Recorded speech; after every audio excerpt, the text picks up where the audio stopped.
আমাকে ওরা করিমুল্লার সামনে থেকে গাড়িতে উঠাইছে, ঠিক আছে। আমি ওনাকে বলছিলাম যে ভাই আমি শিবগঞ্জ পয়েন্ট যাব, তো ওরা আমাকে উঠাইছে, পিছে উঠে পড়ে। পিছে 2 জন প্যাসেঞ্জার ছিল এবং আমি একজন, 3 জন প্যাসেঞ্জার। তো উনি আমাকে শিবগঞ্জ পয়েন্ট যাওয়ার জন্য উঠালো। উঠার পরে সামনে উনি কী করলো, আমাকে কাঁচা বাজার দিয়ে ঢুকালো। আমি ভাবছিলাম যে হয়তো রাস্তাটা মনে হয় জ্যামজট, সে কারণে এইটাতে ওনারা ব্যাক করবে আর কি। তো এই রাস্তার মুখে আসে ওই আমাকে বলতেছে ভাই আমরা তো ঈদগাহ যাব, অর্থাৎ শিবগঞ্জ পয়েন্ট যাব না। আমাকে রাস্তার মুখে নামিয়ে দিল। নামিয়ে দেওয়ার পর আমি দেখি যে আমার ফোনে পকেটের মধ্যে ফোন নাই।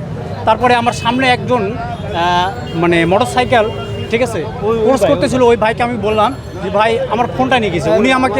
উনি হলো তড়িৎক্ষণি ওই গাড়িকে ফলো করলো। আর তারপরে এক ভাই ছিল, ভাই বললাম যে ভাই আমার ফোনটা লেগে গেছে, আমাকে একটু হেল্প করে। উনি আমাকে মোটর সাইকেল করে নিয়ে, ঠিক আছে, আসলো আর ওনাকে আটকে ফেলছে। আমি আবার মার্কেটে বেরিয়েছি, বেরোয়ার পরে মনে করেন বাসায় যাবো আর কি। হঠাৎ করে এই যে ব্যক্তি আক্রান্ত হয়েছে আর কি, উনি বলেন ভাই আমার মোবাইলটা নিয়ে চলে যেতেছে। সাথে সাথে আমি মোটর সাইকেলে উঠছি, মোটর সাইকেল দিয়ে ধাও করে তারা ধরছি আর কি। এইটুকু বিস্তারিত ধাও করে ধরছি। 3 জন ছিল, 3 জন ছিল, 3 জনের মধ্যে 2 জন পালিয়ে গেছে। কথা বলতে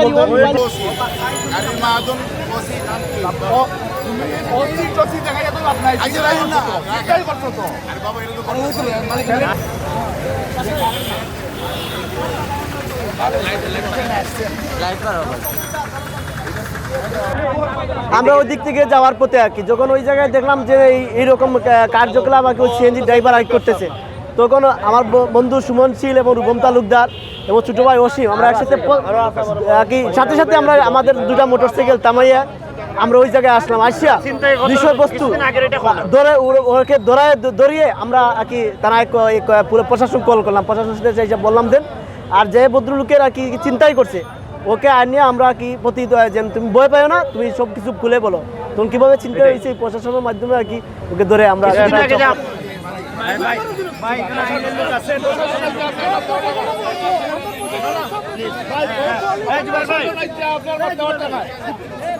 আধা ঘন্টা আগে যে এক যাত্রী সিএনজিতে যাওয়ার সময় আরও 2 জন যাত্রী সহ তার মোবাইল অলরেডি নিয়ে যাওয়ার ফলে সে যাবে মেজরটিলা। পরে বললেন না আমরা মেজরটিলা যাবো না, আমরা সাইডে যাবো, আপনি নেমে যান। নামতে গেছে বলে তার মোবাইল পায় না। পরবর্তী দেখা গেছে তাদের সাথে যে 2 জন ছিল তারা ওই মোবাইলটা চিন্তা করে নিয়ে গেছে। ততক্ষণে সে যাত্রীকে দিলে এখানে এলাকার লোকজন চিন্তায় যে গাড়ির যে চালক সিএনজি সহ তাকে আটক করে। পরবর্তী আমরা খবর পাই, খবর পেয়ে দ্রুত ঘটনাস্থলে আসি, ঘটনা সত্যতা পাই এবং সিএনজি ড্রাইভার এবং সিএনজি সহ আমরা হেফাজতে নেই। বাদী আছে, তার অভিযোগের ভিত্তিতে আমরা আইনগত ব্যবস্থা নিই।